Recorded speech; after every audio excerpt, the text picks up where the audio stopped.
Hello everyone. आज हम करने वाले हैं transcription number 59 at 90 WPM. Your dictation will start in 3 seconds. 3, 2, 1. Under the 12th 5-year plan, the government want to start junior technical institutes. But so far, the education department is not in a position to know what type of junior technical institutes are going to be established in the country.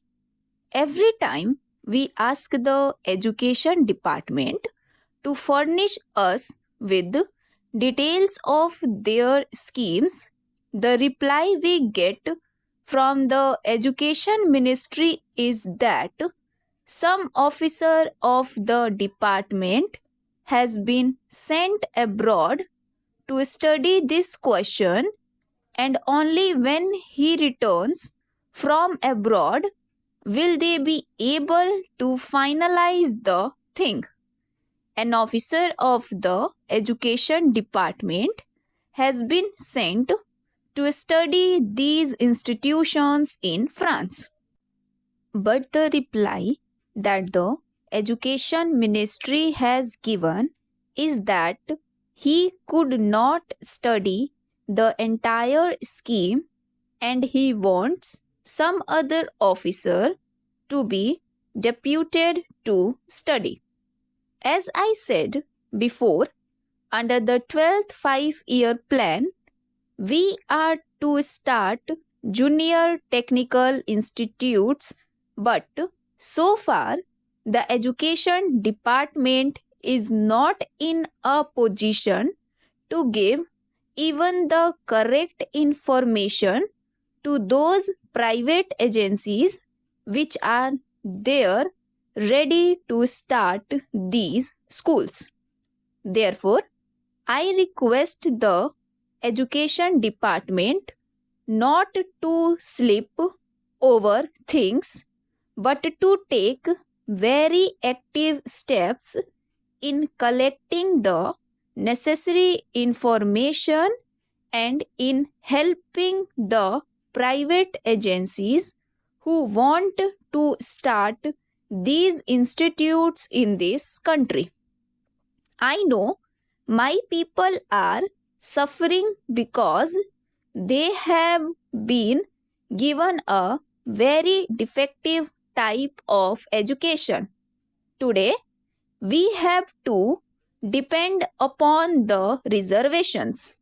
Whenever any vacancy occurs in a department, that vacancy, even if it is reserved, is not filled by a scheduled caste man. Naturally, this type of education will not help a candidate to choose any other profession except to depend upon government establishments. Therefore, it is necessary at least to see that the scheduled castes and scheduled tribes and the tribal people do not depend upon the reserved services. They must be given technical education.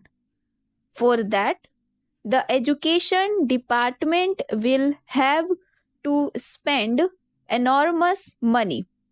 I do not want government to simply waste money in propaganda against untouchability.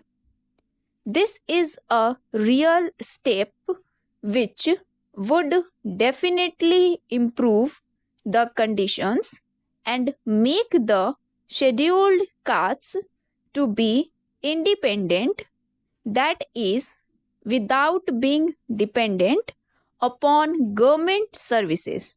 Therefore, I would like the Home Ministry to give special directives to all the state governments. I know in some of the states they have started special schools when they felt the need because in many of the other institutions, the scheduled castes were not allowed in those days. At that time, there were many states which had started special schools to cater to the needs of the scheduled castes.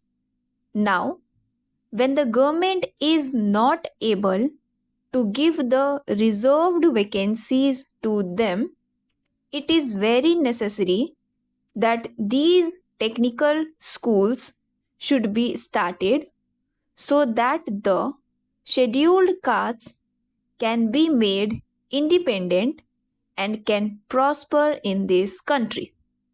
I join my friend expressing satisfaction at the fact that the national income has recorded an increase of 18%, perhaps 7% more than the estimated increase. But I do not find evidence of this in any appreciable increase in the standard of living in the villages.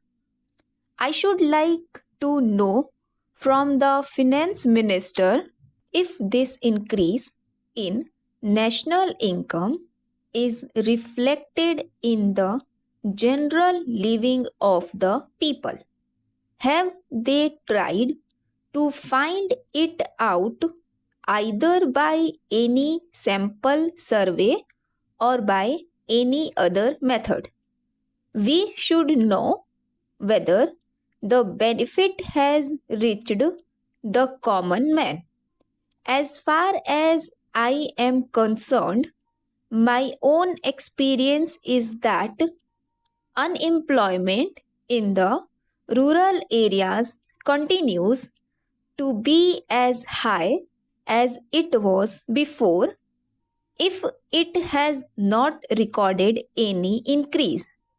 One way by which we can gauge this is by the number of persons crowding round public servants or public men for some sort of recommendations to secure jobs.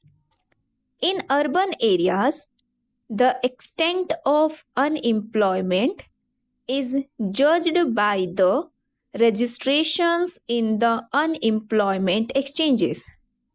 I do not suppose there is any such device for the rural areas, and I think our experience can be dependent upon to some extent for finding out the extent of unemployment. This leads me to feel that even though there is an increase in national wealth, the benefit is not going to the common man. Therefore, I feel that we should bring about a very drastic change in the property relations. If we are really keen on realizing the socialist pattern of society, the sooner we change the property relation, the better. I believe the proportion in which the accumulated wealth of the nation is held by certain classes determines the pattern of production to a considerable extent. The pattern of production determines the pattern of distribution. We cannot therefore secure distributive justice unless and until there is a change in property relations. We have therefore abolished the sanctity attached to the properties, and we have made compensation payable to those who are expropriated, non justiciable.